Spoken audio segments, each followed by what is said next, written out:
శ్రీరామజయం. మహాదేవ్యై చ విద్మహే విష్ణుపత్న్యై చ ధీమహి తన్నో లక్ష్మీ ప్రచోదయాత్. మహాలక్ష్మిని స్తోత్రం చేయడం శుక్రవారానికే ప్రత్యేకం. శుక్రవారం ఉదయం సాయంత్రం ఈ రెండు వేళలలో అమ్మవారిని లక్ష్మీ అష్టోత్తరం చేత పూజించాలి. ఇంటిలో అమ్మవారిని పూజించే సందర్భంలో అర్చామూర్తి, పసుపు ముద్ద వీటిని వినియోగించి సామాన్యంగా మనం అమ్మకు ప్రతీకగా స్మరిస్తూ అర్చన చేస్తూ ఉంటాం. ఈ రెండూ కాకుండా లక్ష్మీ యంత్రం, అమ్మవారు కూర్చుని ఉన్నటువంటి చిత్రపటం, ఫోటో వీటిని కూడా వినియోగిస్తూ ఉంటాం.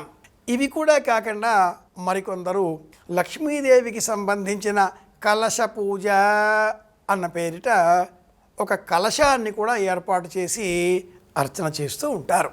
ముక్కోట అన్న పేరిట అమ్మ ముఖాన్ని ప్రత్యేకంగా ఇత్తడి, పంచలోహాలు, బంగారం, వెండి, రాగి యథాశక్తి రాజలోహాలతో సిద్ధం చేయించి ఆ కలశానికి అలంకరించి అందులో నీరు పోసి ఆ నీటిలో అత్తరు, పన్నీరు, సుగంధ ద్రవ్యాలు, జాజికాయ, జాపత్రి, కుంకుమ పువ్వు, ఏలకులు, సుగంధ ద్రవ్యములు అన్నీ మన వద్ద ఎన్ని ఉంటే అన్ని దిలుసులు అందులో వేసి ఆ పైన తమలపాకులు అందులో ఉంచి ఆ పైన ఒక రాగి పళ్ళెం లేదా ఏ లోహంతో ఈ కలశాన్ని మనం వినియోగించి ఉన్నామో ఆ లోహంతో చేయబడినటువంటి పళ్ళెం మూతగా పెట్టి ఆ పైన మళ్ళీ 2 తమలపాకులు ఉంచి ఆ పైన పసుపు ముద్దతో గౌరమ్మను చేసి పూజించాలి.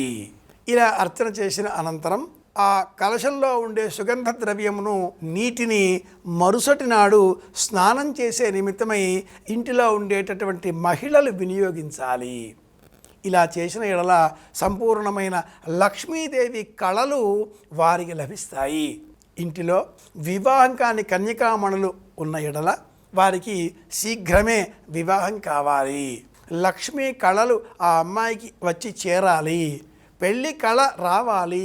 ఇలాంటి సంకల్పంతో ఉన్న తల్లి శుక్రవారం నాడు అమ్మవారిని మనసులో తలుచుకొని రాగి చెంబు, వెండి చెంబు ఏదైనా ఒక కలశం చెంబు సేకరించి చక్కగా కడిగి నీరు నింపి అందులో సమస్త సుగంధ ద్రవ్యములు ఏవైతే మన వద్ద ఉన్నవో వాటన్నింటినీ అందులో వేస్తూ చక్కగా అమ్మవారిని మహాదేవ్యై చ విద్మహే విష్ణుపత్న్యై చ ధీమహి, ఇది వేదమంత్రం, లక్ష్మీ గాయత్రి. రాని ఎడల శ్రీమాత్రే నమః అని చెప్పినా చాలు, అమ్మ ఈ విధంగా కూడా ప్రసన్నురాలవుతుంది. ఓం మహాలక్ష్మ్యై నమః, ఇది కూడా చక్కటి మంత్రం అవుతుంది. నామము కూడా మంత్రమే. మహాలక్ష్మ్యై నమః, మహాలక్ష్మ్యై నమః, మహాలక్ష్మ్యై నమః అంటూ చెబుతూ ఆ కలశములో 5 తమలపాకులు ఉంచాలి. 5 అనే సంఖ్య పూర్ణ సంఖ్యకు సగంగా అంటారు పెద్దలు. ఈ శరీరం పాంచభౌతిక సంబంధంగా ఏర్పడినటువంటిది. ప్రకృతి అంతా కూడా భూమి, నీరు, నిప్పు, ఆకాశం, తేజస్సు వీటి చేత ఏర్పడి ఉన్నది, వాయువు చేత ఏర్పడి ఉన్నది. కాబట్టి ఈ 5ంటికి ప్రతీకాత్మకంగా 5 తమలపాకులను ఆ కలశంలో ఉంచి ఆ పైన తమలపాకులలో అమ్మవారిని పసుపు ముద్దతో సిద్ధం చేసుకొని పూజించాలి. ప్రత్యేకంగా అమ్మవారికి మంగళాశాసనములు కలిగించే విధంగా మంగళకరంగా మల్లె పువ్వులతో పూజించినట్లయితే వివాహ దోషాలు తొలగిపోతాయి. పూజించిన అనంతరం ఆ అమ్మాయికి ఆ పుష్పమాలికను శిరస్సులో తురుముకోవలసిందిగా అందించాలి.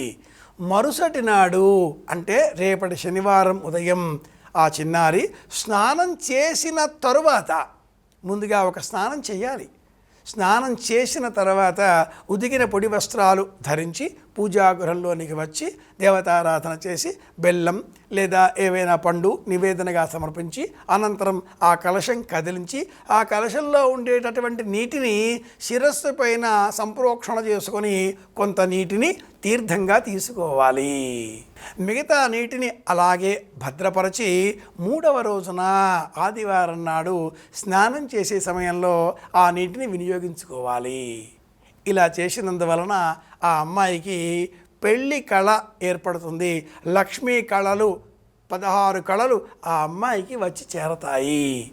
శుక్రవారం నాడు జ్యేష్ఠమాసంలోని శుక్రవారమే అని కాకుండా ఏ మాసంలోనైనా శుక్రవారం నాడు ముఖ్యంగా గృహిణి, ఇల్లాలు, తల్లి తమ సంతానం యొక్క అభ్యున్నతిని కోరి వివాహాన్ని సంకల్పంగా మనసులో నిలుపుకొని ఇలా ఏర్పాటు చేసి ఆ నీటిని ఈ విధంగా వినియోగించినట్లయితే ఆ అమ్మాయికి సంబంధించిన వివాహం ఆలస్యం కావడం అనే దోషం తొలగిపోతుంది. శీఘ్రమే పెళ్లి కళ వచ్చి చేరినందువలన వివాహయోగం ఏర్పడుతుంది.